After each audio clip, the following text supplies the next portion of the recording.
I've done loads of business in the summer transfer window, but I've only signed one player. Oh, and by the way, I've fixed the finances.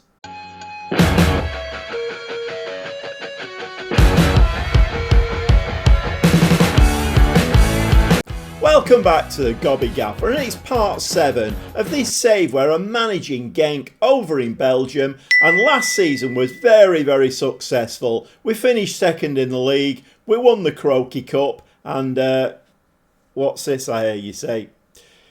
We won the Super Cup as well. Yeah, I played that game off camera, more about that in a second. But yeah, lots to get through today, and well, a bit of a season review. I've made a fancy graphic for you. So I did say about getting some money for positions in the league. We came second, got 4.52 million for that.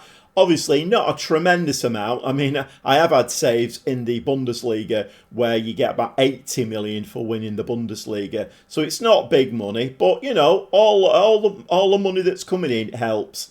Federa, Federa and Fowler both won awards at the end of the season. Federa got the Belgian Pro Player of the Season.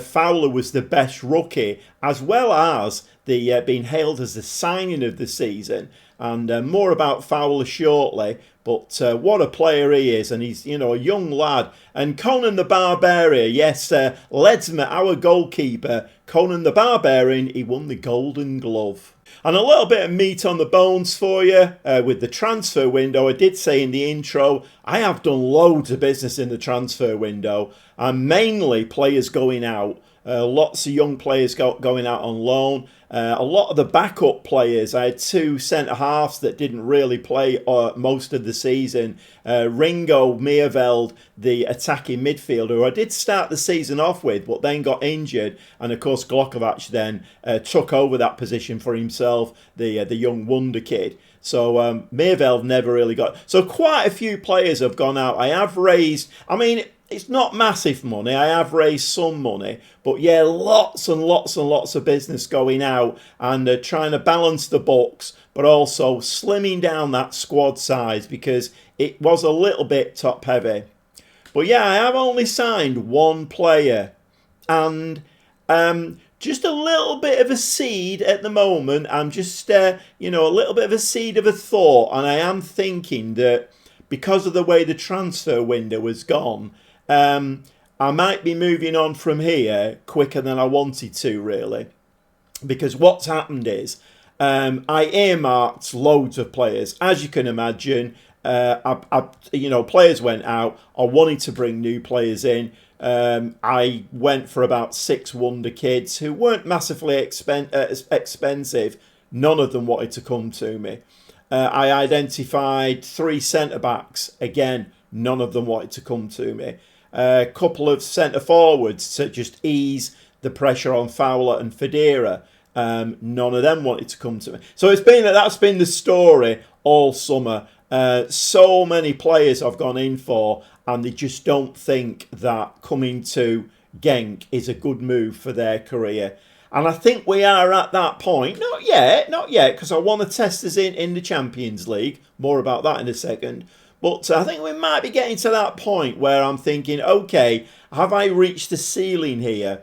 Because the players that I want to bring in, and this is a critical thing, every summer you want to bring players in who are going to be better than the players that you've had.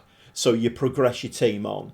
To do that now, and I'm not talking about massively increasing player stature here. I'm talking about, you know, a small rise in ability. And to do that, I need to, you know, get these slightly better players in, not world-class players, just slightly better, and they won't come to me. So, like I say, seeds of a thought, but, you know, I'm just planting that at the moment. It's I'm not doing anything about it. In fact, it's been put on the back burner. So, like I say, lots to get through. Matt Fowler, I was starting to get offers for him. He's a wanted man, Matt Fowler. 20-year-old wonder kid, scored tons of goals last season. He's bound to be, isn't he? The partnership him and Federa had up front was brilliant. They were injured at stages, and I think we saw a drop-off in the team. But getting them two playing well together was a big part of the success of the season. But, like I say, he's a wanted man. So I thought, you know what, let's go in. And he had a buyout clause of about 19 million. So I went in, gave him a new contract. So he is on a new contract now. And I think his buyout clause has been up to about 27 million now. But we are still getting offers for him. He is a wanted man. Hopefully, 27 million will put most people off. We'll have to see. So as you know, I'm always keeping a check on the finances. It's very, very important. If you let the finances get out of control, that could be a reason for the board to sack you. So looking on the right-hand side there, transfer budget not moved, 13 million. Wage budget about 1 million. So and we're way under that. Committed spending 661,000. So we have stacks of money to spend on the wages. Like I say, unfortunately, nobody will come to me. I've signed one player, I'll show him shortly. But yeah, nobody will come. They don't think Genk is a good move for their career. And of course, we are going for slightly better players. I've explained that already. But the one thing that piqued my interest was overall balance, 21 million. Now, if you've been following the save along, our balance was dropping week by week. In fact, we sold at the right wing back, didn't we? We sold him for 20 million, and that kind of brought us back into the black again. But we very quickly dropped back into the red. And then all of a sudden, we've got 21 million in the bank. And I'm thinking, where's that come from? Because, yes, I have sold one or two players. To be honest, this was early doors. This was the 19th of June. So I hadn't really sold many players then. Where's that come from? So a little bit more digging, and I went into the income. And, yes, we were getting bits and pieces, B club income, television, sponsorship. We were getting little bits and pieces. And then I scroll down to other, random. Amount of income the club has received from various other sources. Magically, well, we've magically brought in £16.7 million. Where's that come from? I have no idea. Answers on a postcard, but you know what? I'm not going to do any more digging because I quite like seeing a healthy bank balance. And, well, if that's what the accounts show, I'm not going to question it. So when I said I'd fix the finances, well, it's not actually me. I have brought some money in since, so that bank balance I'll show you all of that in a second. But I have brought some money in through player sales, and I think we're looking at about 30 million in the bank now. Like I say, I'm struggling to spend my transfer budget and the excess wage budget. Okay, let's have a look at this player that we've signed, just the one. And it's a right-footed centre-back, wide centre-back. As you know, we're using the wide centre-backs. Two of the centre-backs that I had, Anara and Chapstick, I can't remember what he was called. But anyway, two of them have been sold. They were getting on a little bit. In fact, I think Mbaya has gone as well. Yeah, he's gone as well. I wanted to keep him, but his contract was up at the end of the season. And I just weighed it up and I thought, you know what? So I went in and bought a 21-year-old Portuguese lad, Rui Silva. Hopefully he will progress. I think he has got some, could improve a lot. He's got 4.5 stars of potential. So, hold on a second. Giving the game away here. Can't be doing that, can we? 6'3", right-footed. And I think he will progress very nicely. We have got him on a development plan at the moment.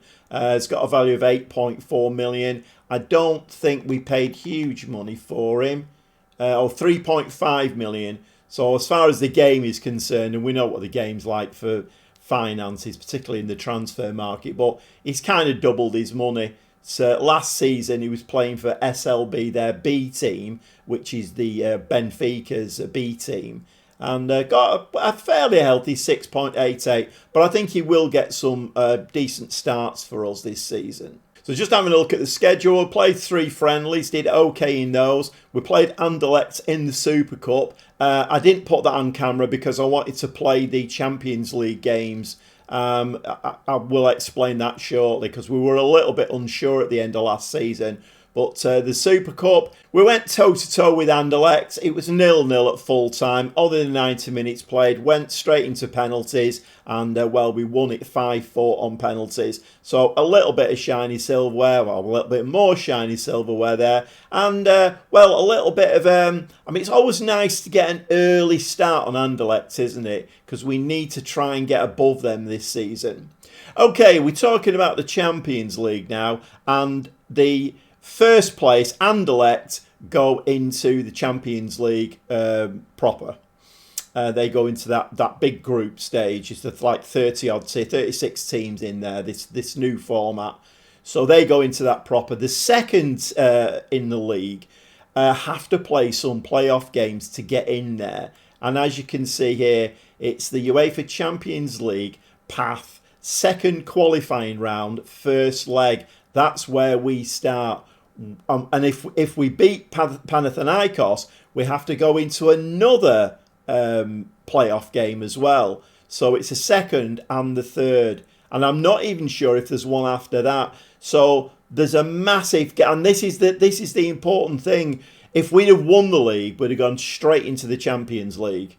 Coming second, just missing out by that one place. And we have to play maybe even up to 6 games before we can even get into that Champions League. And it's really what I wanted to avoid, because at the end of the day, it's a banana skin this. If we lose any of these ties, then I think we drop into the Europa League. I'm not quite sure even if that happens. I'm just not sure.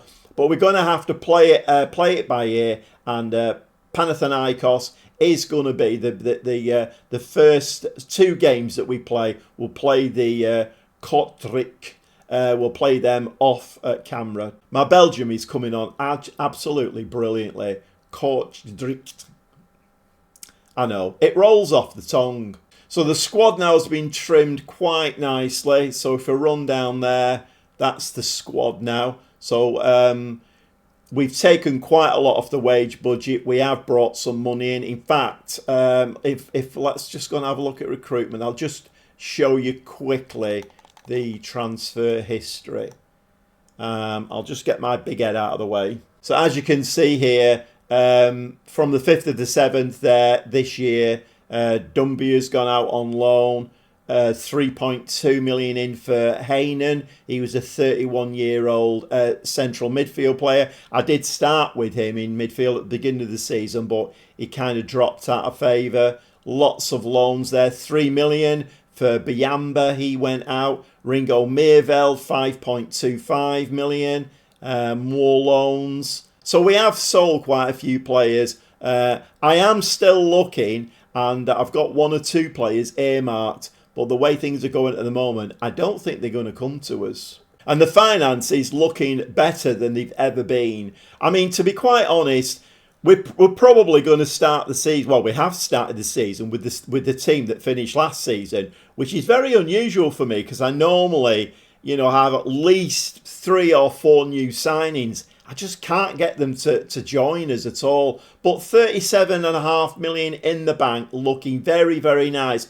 And we don't seem to be losing the money we were last season. Week by week last season, we were losing a lot of money. This season, we seem to be fairly stable. 32 million in the transfer budget, can't spend it. And the wage budget, 655,000 committed spending. We're 340,000 under the wage budget per week. Again, can't spend it. And lastly, the board requirements this season, obviously work within the wage budget, grow the club's reputation, disappointed. So I'm not quite sure how that works out because we are in Europe, we won the cup final, we came second in the league, and that has disappointed them. Not quite sure. End of the current season, reached the Champions League proper. Well, we're trying to do that, reserving judgment.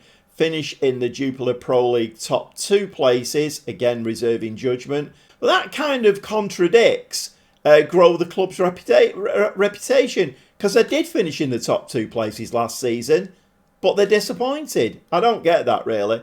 Challenge for the Croaky Cup. Obviously, we won that last season. Be competitive in the Super Cup. Well, I passed that because I won it. Win a domestic cup. This is the end of next season.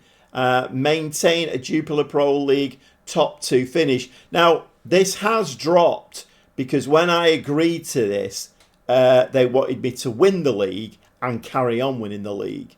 Whether it's a lack of signings and we're going into the new season with the team that we finished last season off, I don't know. But that was different. When I agreed to this, it was finish top and then keep finishing top. So, not quite sure. And just a little indication of the work that I'm putting in to try and bring new players in. I've got 2 offers in. One for a centre-back, 20-year-old Turkish lad. 4-star, he is a wonder kid. We've got a bidding of 12.5 million. 6'7". Whether we'll get him or not, I don't know. But like I say, as I've said before, I've been doing this. It's like 3, 4, 5 hours I spent last night doing all of this. Just going through. Nobody would come to me. And I've been through this so many times. The other lad, Pedro Ariza, he's another wonder kid, 19-year-old. We bid 7.4 million for him. It has been accepted by the club. Whether he'll come to us, I don't know. But if he comes to us, he's a 3-star with 5-star potential. He will get trained up to play through the middle. He is only 19, so he should be able to do that. But the problem is he's wanted by, Gijon on loan. So, again, will we get him? I don't know. It's kind of, you just put the bids in, and I've been doing it all season and been getting knocked back for virtually every single one. It's a bit disheartening. Quick look at the dynamics, and the Barbarian there is a believer in my principles of dedication, teamwork and consistency. Why wouldn't he be? He's 35 now. To be quite honest, I have been looking for a new keeper. I have had bids in for 2 keepers, Chevalier being one of them, and but neither of them will come either. So I forgot about the keeper position. Yeah, I'm trying to get Dennis Seaman, and he won't come either. So I'm after a better keeper because Ledsma is going to be turning 36. So he's not getting any younger, but he is a believer. His bar chart now, he's fully 100% behind me. Cuesta, the centre-back, not too far behind. De Schmet, who I've been a bit like that with De Schmet. The board basically came to me and said, De Schmet, he's no good. Move him on. And I'm like, what? He's kind of my player of the season. He was brilliant down that left-hand side. And still is. He's still got, if we look at him, he's got some very, very good stats. He's only 30. He's Belgian. And he doesn't have any potential. But he's a 3-star wing-back who can bomb up that side. And we've seen him do it. So, at the end of the day, De Schmet, I've kept hold of him. I could have sold him. Could have sold him a few times. But we are keeping hold of him. Obviously, we've got the young kid, Fogarty, who is going to play on that side as well. So I've got real experience and a young wonder kid coming through. And, basically, you can't do better than that. The problem with your football manager is, like I've said before, you could have 3 wing-backs on the left-hand side and they'll injure them all. They've already injured Glogovac for the beginning of the season. He's out for about 4 or 5 weeks. So straight away, I'm up against it. And one last look at the Dev Centre. Salomon Song, who was out on loan last season, 2.5-star with the potential to be 4. He's got a training rating of 7.85. I have actually moved this lad into the first team squad now. 20-year-old Belgian. He is wanted on loan by a few clubs, but I'm kind of feeling like we're going to give this lad a bit of game time. So he has joined the first team squad. Got some very impressive stats there, and we have got him on a development plan as well. So lots of information to impart today. We are on the eve of this first Champions League game against Panathinaikos. I think it's a little bit, this episode's a bit too long now to be putting those 2 games in. So the next episode will be those 2 Champions League games to... I mean, it's like it's a playoff path now. We're working towards that League of 36, but we potentially have got 6 games to play to get there. So that's going to be the focus, I think, early season is let's see if we can get into the Champions League, because that's where the money is. Although the finances look like they've fixed themselves. But anyway, an extra bit of cash and, the board want me to increase the club's reputation. What better way of doing that than getting into the Champions League? We're not going to win it, but let's hope we do well enough for maybe somebody to come along and say, you know what, we'd like you as manager at Borussia Dortmund, for instance. That would be a nice little move. I'm having to say it very, very quietly because the chairman's just next door. And, I don't want him to let him know that I've got that little seed in my brain now. I'm thinking about my next move already. Okay, I hope you've enjoyed today's episode. Going to keep it fairly short today. Lots of waffling, no football. Sorry about that. But next episode, we will have 2 Champions League games. We'll see you for that.